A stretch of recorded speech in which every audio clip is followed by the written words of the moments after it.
Welcome, everyone, to the latest episode on the Rare and Real interview series. I'm Nate Stasko, CEO of Vast Therapeutics, where we're hoping to bring new hope to patients living with rare respiratory diseases. Today, I'm pleased to be joined by Frank Avila. Frank has a tremendous story to share today, undergoing not one, but two double lung transplants, and we'll hear about his triumphs in his battle with cystic fibrosis and the quality of life that he's now able to lead after such marvelous procedures. So, Frank, thank you for joining us today. Thank you for having me. So, Frank, can you start out by sharing your, individual cystic fibrosis journey? Um, what led to your first lung transplant and that procedure specifically? I was born with cystic fibrosis, but I was diagnosed at the age of 3.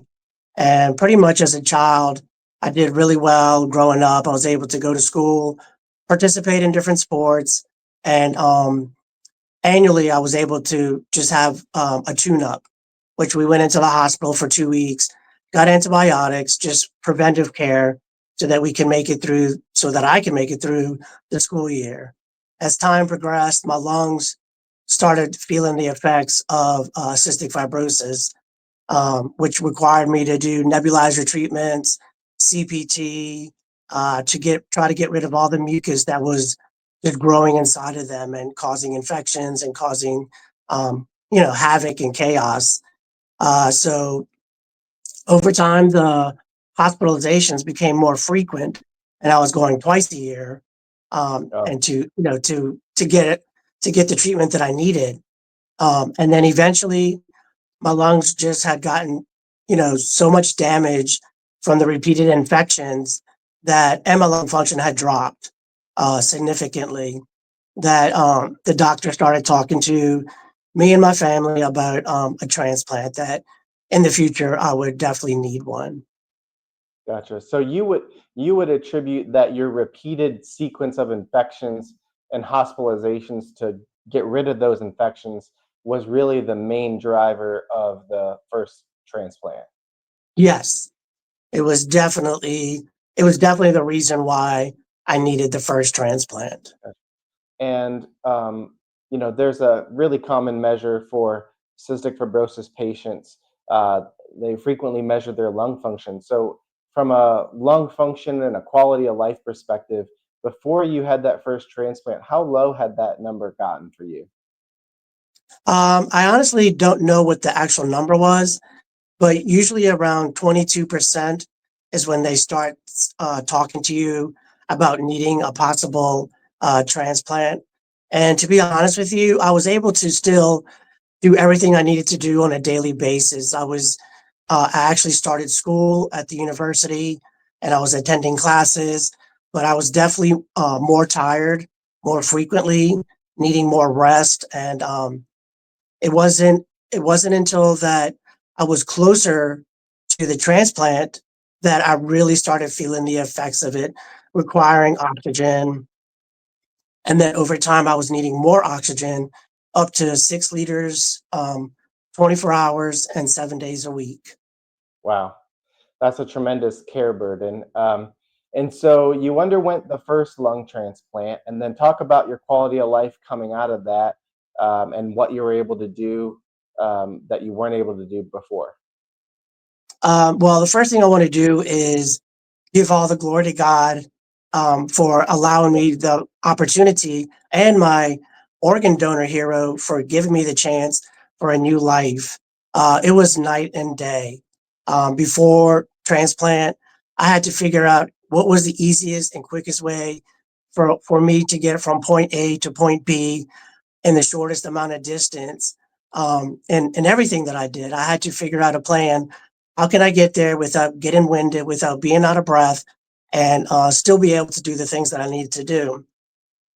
After transplant, you don't realize how much you go with breathing without even thinking about it. After transplant, I didn't even have to think about breathing. I didn't have to think about taking a deep breath. I didn't have to think about, how am I going to make it from A to B. I was able to literally just walk and not have to worry, am I going to get out of breath? Am I going to get short winded? So it was a huge difference in my life. With transplant though, we kind of trade one set of problems for another set of problems. With CF, I had, all the antibiotics, I had all the medications, I had all the repeated infections.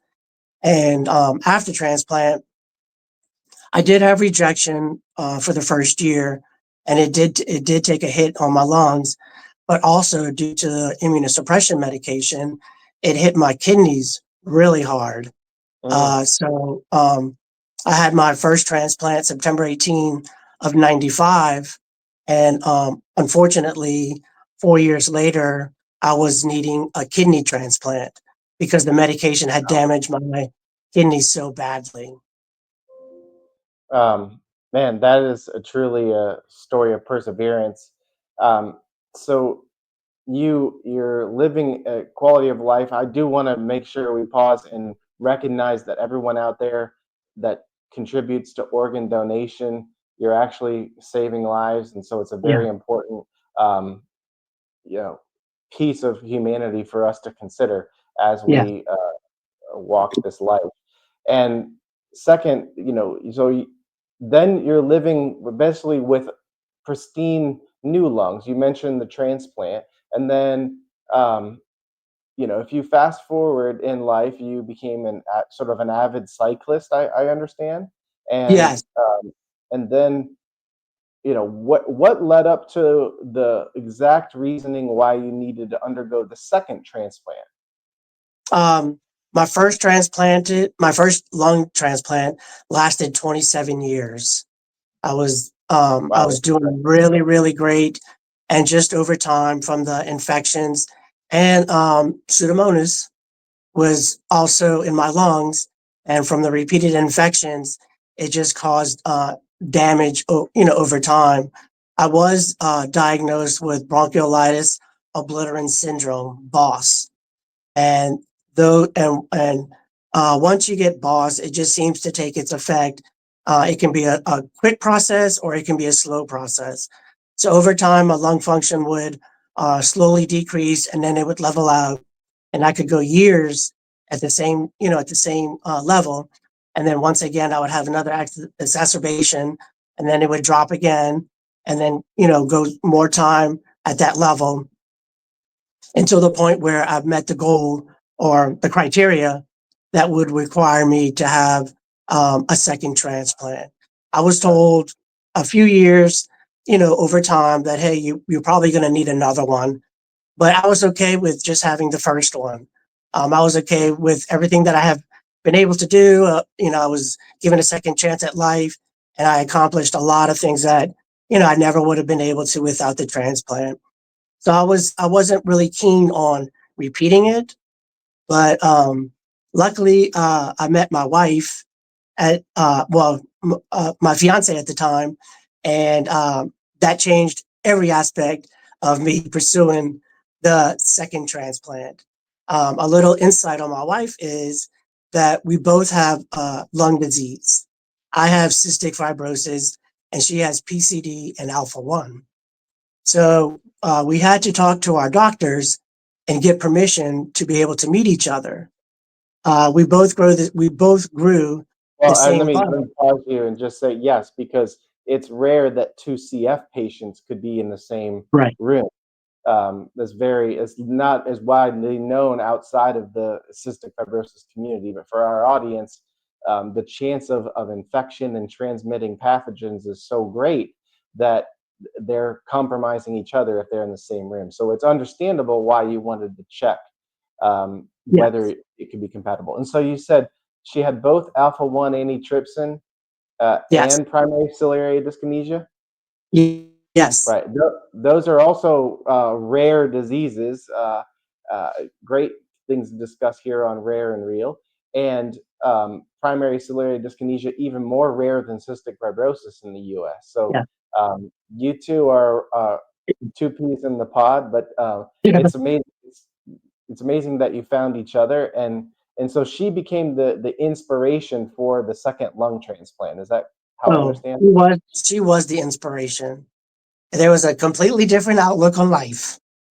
Yeah. Uh, Sometimes family can provide those moments of brilliance in our sort of our darkest times. yes. And so you had a renewed sense of vigor. And um, the one thing I want to go back to, you mentioned Pseudomonas aeruginosa, and that's really key. One of the things we're attacking at VAST is rare lung infections caused by Pseudomonas that cause that structural damage over time. And there aren't good drugs to eliminate Pseudomonas from the lungs. And it's important that what you were told from doctors was your repeated infections and exacerbations, even with your new lungs, over time they came back. They never really went away. Is that No, is that true? Yeah. it's true. I Um, mean, the only thing that happened was that it was dormant. And then when the exacerbations occurred, it really hit hard. So I would have to get, the typical CF treatment, 2 weeks of IV antibiotics, get tested to make sure that it's going back to where it's supposed to be and go from there. Gotcha. Yeah, you going back to where it's supposed to be. Yeah, that's interesting. Like the management of the disease, they get the bacterial counts down to a certain level, and they're happy. You can live with that. You're stable. But imagine if we had a drug that could eradicate Pseudomonas altogether, and get rid of that bug. And the problems with dormancy and recurrent infections are a big challenge long term in CF, not just an acute period. Um, Yeah, yeah. so she can. So what was your wife's name? Amber. Amber. Congrats, Amber, for convincing Frank to undertake his second double lung transplant. And so this Yeah. time you had a partner on this journey. Can you share a little bit um, about that second procedure, what it was like to experience it with her, also having rare lung disease? Um, the second time around, the second time around, I got sick. It was July of I got my second transplant in January 22 of 20 of 2023. So the previous July, I started getting really sick. I had to stop working. I was on oxygen. I was using a BiPAP. I mean, it was pretty serious at the time. There had been moments where I was requiring oxygen, but it wasn't as frequent, and I was still able to ride my bike. I was still able to do things with that I was doing. I would just take the oxygen with me. But leading up to the second one, it had been a pretty scary time because it was getting really hard to breathe. At night, I could feel the like almost the bubbles in my lungs, Oh, the gurgling, from trying to catch my breath or trying to take a shower. The simple task that we do on a daily basis, you could really feel it. So I got the call and I got my second transplant at Baylor St. Luke's in Houston, Texas. great Uh, news. we made we made the drive over there, and later that morning, I was transplanted once again, given another chance at life. Man, that's great. So through all of this, undergoing not one but two double lung transplants, for somebody that is facing their first transplant and maybe they're in the lung function in the 30% range, they're starting to be on the list, they're headed that direction. What advice would you give to somebody that is sort of at that stage facing their first lung transplant? All I can really say is there is hope. Keep pushing forward. Never give up, even on those darkest days where it's difficult to even stand up or walk. Just never give up. Just keep pushing forward. Try and stay as strong as you can by exercising, by trying to maintain your weight, by trying to do things that will, give you hope or give you a look towards the future. This is exactly the type of story that reminds us at VAST why we're doing the work that we're doing, aiming to provide hope for patients. We hope to keep people from ever getting to that first lung transplant. We'd like to catch them much earlier, eliminate that pseudomonas correct the underlying nitric oxide deficiencies in their lung and live a prosperous life without transplant. Um, that's about all the time we have today, Frank. I really enjoyed hearing your story. I hope that it's motivational, inspirational for our social media community. If you're not following Vast on YouTube, Instagram, LinkedIn, please check us out. You can always find more information at VAST therapeutics.com if you'd like to see specifically the types of drugs that we're developing and the disease populations like cystic fibrosis that we're targeting. Frank, do you have any last words for us on today's podcast for the community? Yes. Like I said before, just keep pushing forward. Take a day by day, step by step, and never give up hope.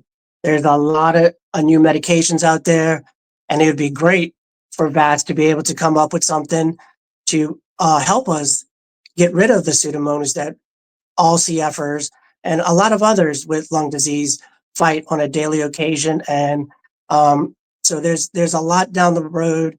It's a bright future, and just keep pushing forward every day. Thank you, Frank.